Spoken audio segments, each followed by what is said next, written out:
You and I will probably never actually set foot in one of Crown Casino's high roller rooms, but if you're imagining a smoke-filled room where the drinks are free, the sex workers are attentive and colourful businessmen in designer suits have alleged links to organised crime, you might well be on the right track.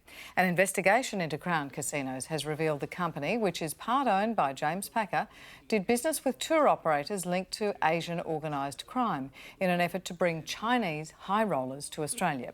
The joint investigation by 60 Minutes, the Sydney Morning Herald and The Age also alleges the company's hunger for profits endangered its own staff. Now, you remember in 2016, Crown staff in China, including 3 Australians, were arrested and charged with the promotion of gambling, which, along with gambling itself, is banned in China. The reporters spoke to one of those staff members. 2 years ago, Jenny Jiang was told to keep her mouth shut. Crown Resort staff detained in China on alleged gambling crimes. To never speak of the events that led to her and 18 of her colleagues being locked up in a Chinese jail. The Crown workers have already spent more than 8 months in prison. Do you think Crown exposed its Chinese staff to danger? Yes. Money is way more important than the staff. Now, a Crown spokesperson says they don't comment on their business operations and deny any allegation that they knowingly exposed their staff to risk of detention or conviction in China, and that they have a comprehensive anti-money laundering framework in place that is subject to regulatory supervision. Now, before we go to our expert on all of this, who's led a lot of the reporting on it, Nareen, I want to come to you.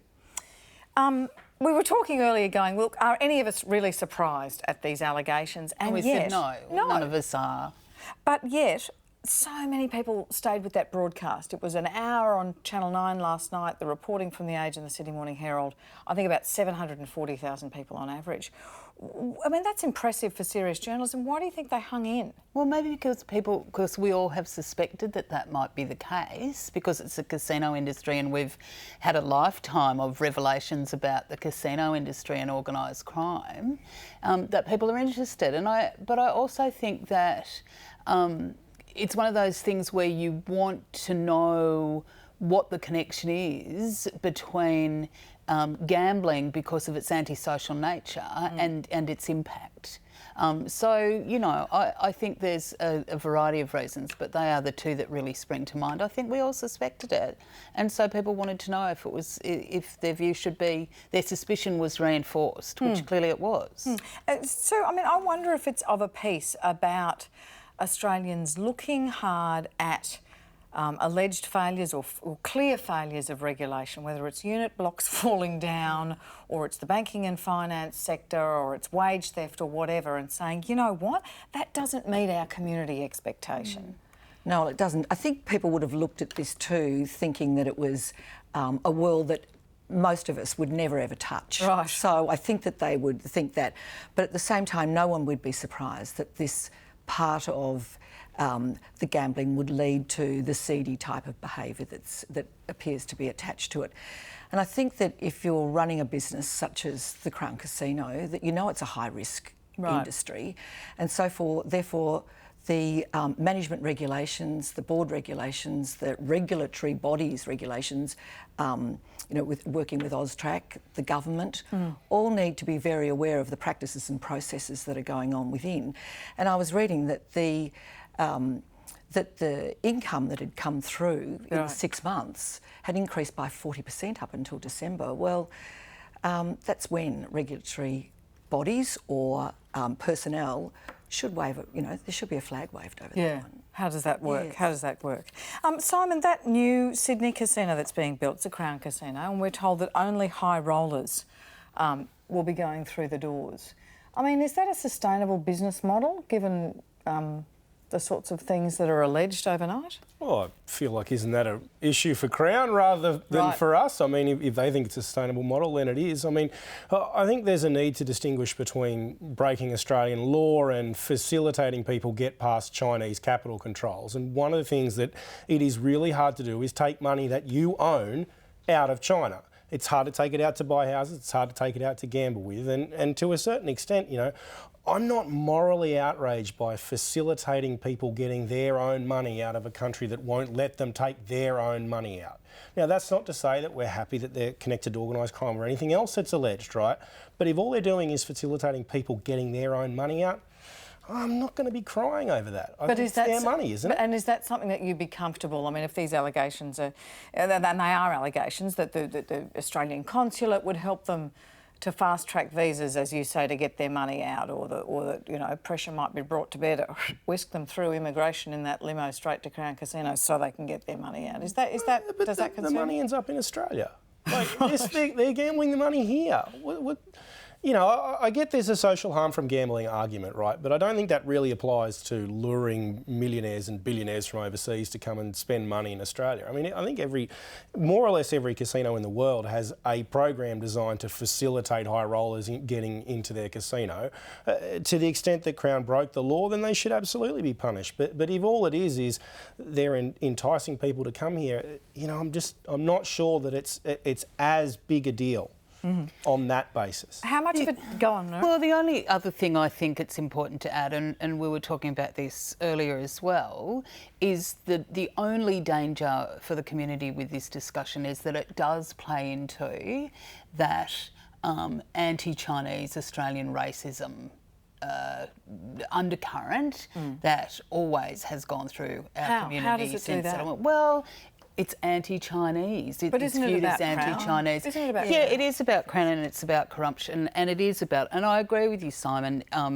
You know, the antisocial nature of gambling isn't going to have a huge impact in the particular crowd that it is bringing, but it always has that impact in the Australian community. It just does. I think if we were somewhere else, it would be anti whatever other country we were near that was spending a lot of money on gambling.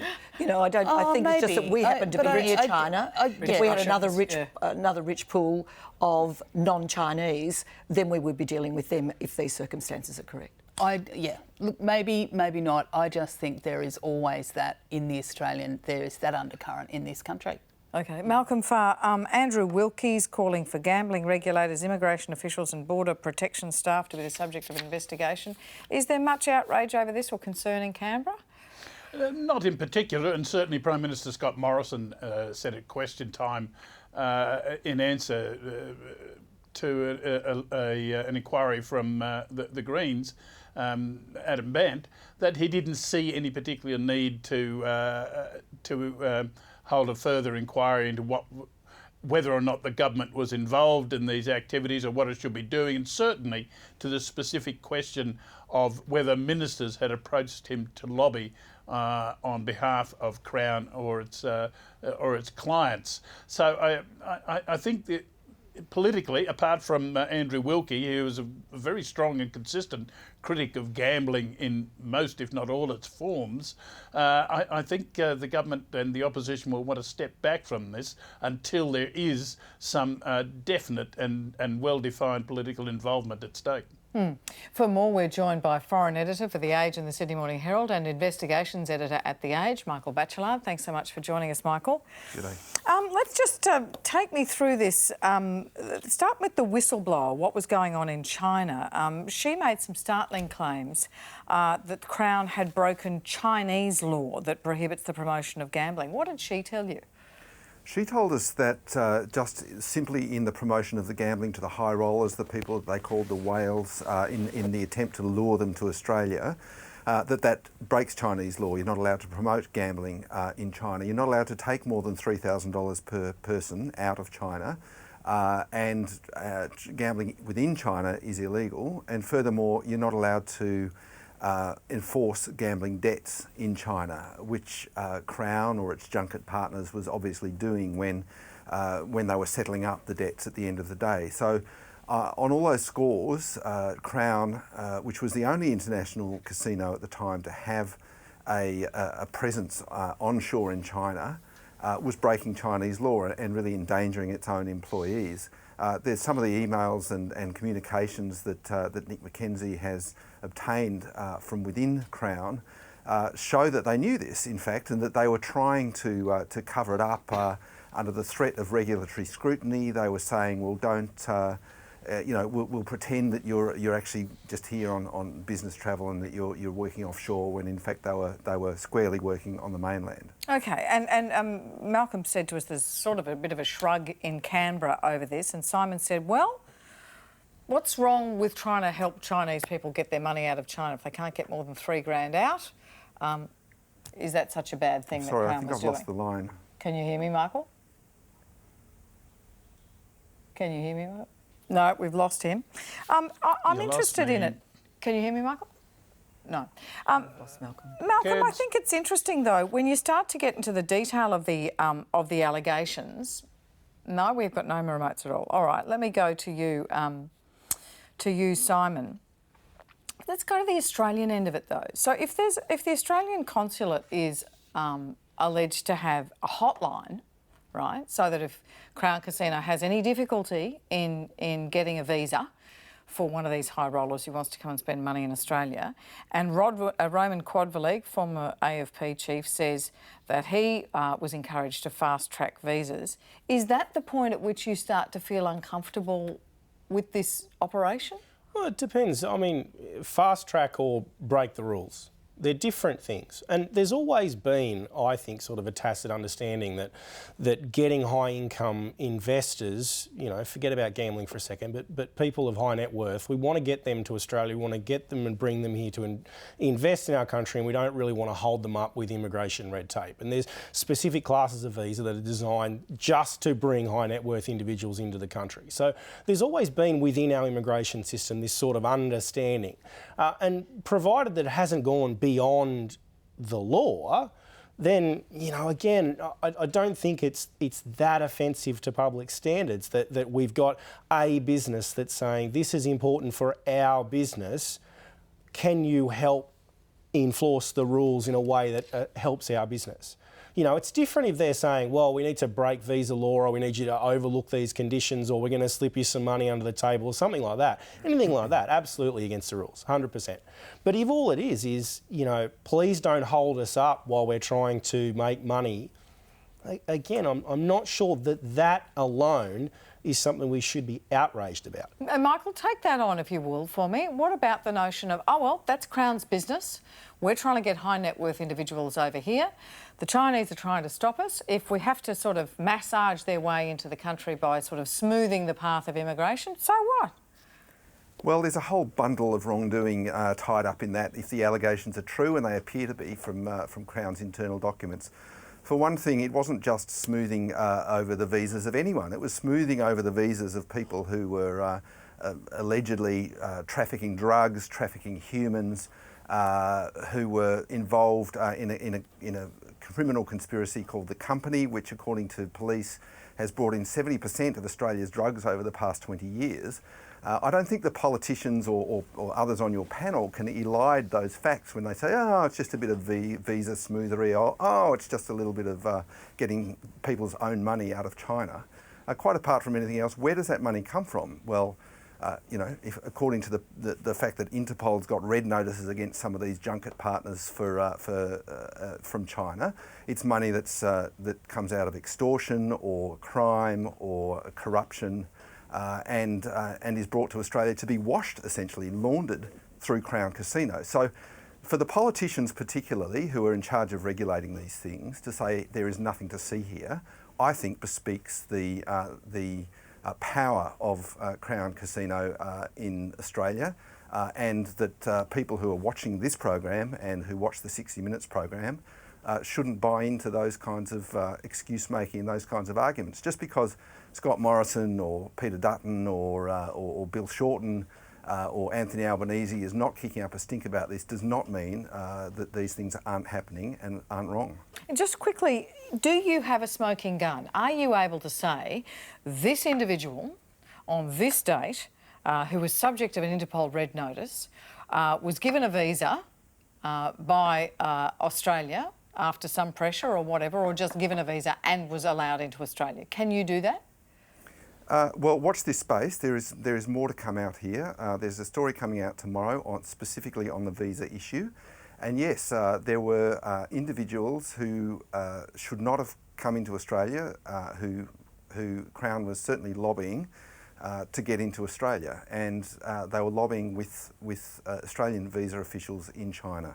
So you know, this is happening, and Crown is doing it because it's worth a massive amount of money to them.